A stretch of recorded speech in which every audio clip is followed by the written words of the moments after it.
Hujan lebat yang melanda Kabupaten Solok, Sumatera Barat mengakibatkan longsor di ruas jalan nasional perbatasan Solok menuju kota Padang Panjang. Akibat material longsor, jalur Solok menuju Padang Panjang terputus hingga 5 jam. Jalan Batu Sangkar ke Solok, Galodo. Hujan lebat yang melanda Kabupaten Solok, Sumatera Barat sejak Sabtu dini hari mengakibatkan longsor di ruas jalan nasional perbatasan Solok menuju kota Padang Panjang putus total. Material longsor yang menutupi jalan berupa lumpur, kayu, dan bebatuan menimbun jalan sepanjang 60 meter dengan ketinggian gundukan material mencapai 50 hingga 100 meter. Badan Penanggulangan Bencana Daerah Kabupaten Solok bersama instansi terkait serta TNI dan Polri langsung melakukan pembersihan agar ruas jalan tersebut bisa dilalui.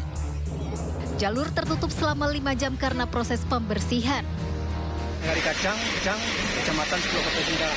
Cukup satu alat eskavator saja dari BUN dan termasuk satu unit damkar untuk pembersihan material sisa. Karena nanti material sisa tentu akan membuat licin ruas jalan. Berarti sekarang sudah bisa dilewati ya Pak? Alhamdulillah sudah, tapi meski baru bukan tutup. Usai pembersihan dilakukan menggunakan alat berat dan mobil damkar, jalan Solok menuju Padang Panjang ini bisa dilalui kembali, namun dengan sistem buka tutup, hingga ruas jalan benar-benar bersih dari material longsor. Dari Kabupaten Solok, Sumatera Barat, Budi Sunandar, iNews melaporkan. Seorang pengungsi lansia korban banjir Demak, Jawa Tengah terpaksa dievakuasi ke rumah sakit lantaran kondisinya semakin menurun. Sementara di Jakarta Barat, kebakaran hebat menghanguskan 5 bangunan dan membuat seorang pemilik warung sembako terluka bakar. Jelang waktu berbuka puasa, warga Jalan Puskesmas Cengkareng Timur, Jakarta Barat panik dan berhamburan setelah 5 bangunan warga yang terdiri dari rumah kontrakan, bengkel dan warung sembako dilalap sejago merah. Dalam kejadian ini, pemilik warung sembako mengalami luka bakar di bagian punggung dan tangan. Seorang lansia terpaksa dievakuasi dari lokasi pengungsian di Balai Desa Ngaluran, Kecamatan Karanganyar, Demak, Jawa Tengah, lantaran kondisi kesehatannya terus menurun. Sebelumnya pasien memang sering sakit-sakitan dan belakangan dia mengalami demam. Pada banjir kali ini, kedua anaknya yang berada di Kabupaten Kudus dan Kabupaten Brebes belum bisa menjenguknya lantaran akses jalan putus akibat terendam banjir. Gunung Semeru di Lumajang, Jawa Timur kembali erupsi dengan menyemburkan asap setinggi 1000 meter dari puncak. Gunung Semeru juga termantau mengalami 20 kali letusan, sehingga BPBD Kabupaten Lumajang meminta masyarakat untuk mewaspadai potensi hujan abu vulkanik. Viral di media sosial, seorang wanita di Kabupaten Mamasa, Sulawesi Barat ditandu sejauh 13 km agar bisa melahirkan. Kondisi jalan yang rusak parah menjadi penyebab ambulans tidak bisa datang ke rumah. Desa sudah 2 kilo, sudah 5 kilo kan perjalanan. Desa mana ini? Desa Pomosnya Pak. Kisah memilukan kembali viral di media sosial, di mana seorang ibu muda yang akan melahirkan di Desa Pomosyang, Mambi Mamasa, terpaksa ditandu. Kondisi jalan yang rusak parah dan tak bisa dilalui kendaraan roda 4 membuat wanita yang tengah kontraksi ini harus bertahan melawan sakit lebih lama lantaran ambulans tak bisa parkir di desanya. Dari mana ini Pak? Untuk mengurangi penderitaannya, warga yang menandu berusaha berjalan secepat mungkin meskipun medan sangat terjal dan seringkali batu cadas yang keras melukai telapak kaki.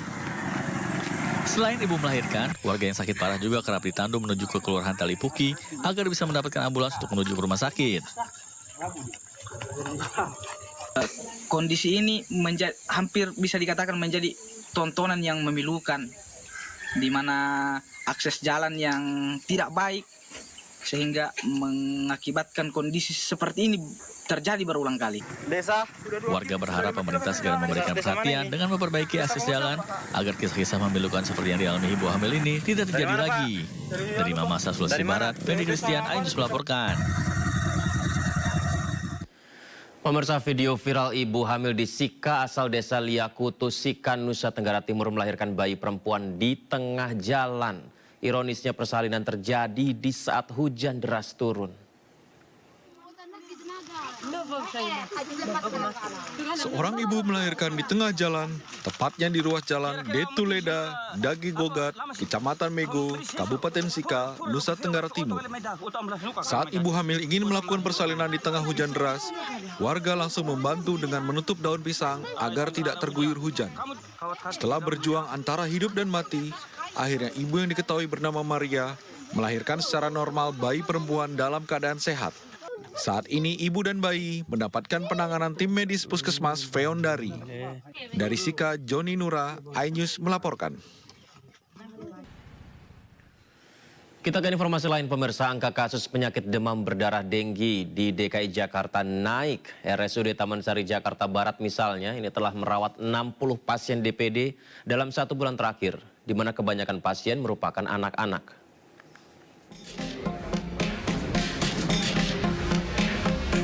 Kasus demam berdarah denggi DBD di DKI Jakarta terindikasi meningkat. Hingga 18 Maret, Dinkes DKI Jakarta mencatat terdapat 1.729 kasus DBD di DKI Jakarta.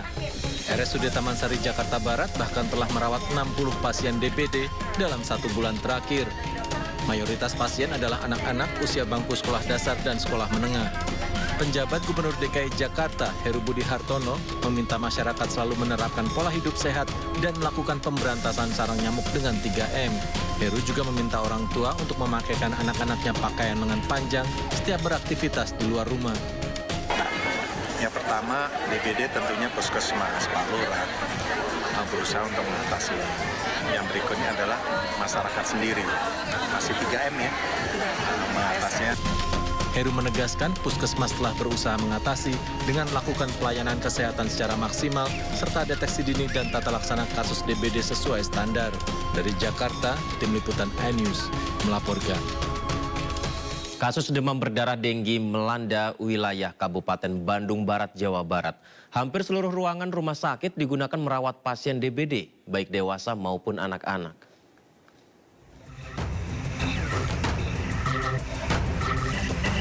Tak hanya rumah sakit pemerintah, beberapa rumah sakit swasta di Kabupaten Bandung Barat kini sudah penuh merawat ratusan pasien DBD selama 3 bulan terakhir. Seperti di Rumah Sakit Cahya Kawaluyan Padalarang, Kabupaten Bandung Barat ini, pasien DBD baik dewasa maupun anak-anak terus mendapat perawatan. Pihak rumah sakit menyatakan lonjakan pasien DBD terutama periode Januari hingga Maret 2024 sekitar 200 pasien. Jumlah ini meningkat 2 kali lipat bila dibanding tahun lalu. Awal demam berdarah, pertama pasti ada demam ya. Terutama demamnya itu dari awal hari pertama sampai hari ketiga menurun.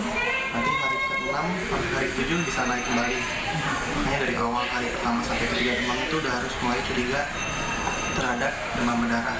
Disertai juga dengan gejala yang lain seperti nyeri kepala, terus nyeri perut, ataupun kadang-kadang ada mual, muntah. Berdasarkan data Dinas Kesehatan Kabupaten Bandung Barat, wabah DBD pada tahun 2024 sudah menyentuh angka 1.040 kasus. Selain Padalarang, 3 wilayah penyumbang DBD tertinggi di Bandung Barat, yakni Cililin, Cipongkor, dan juga Lembang. Tim Liputan iNews melaporkan.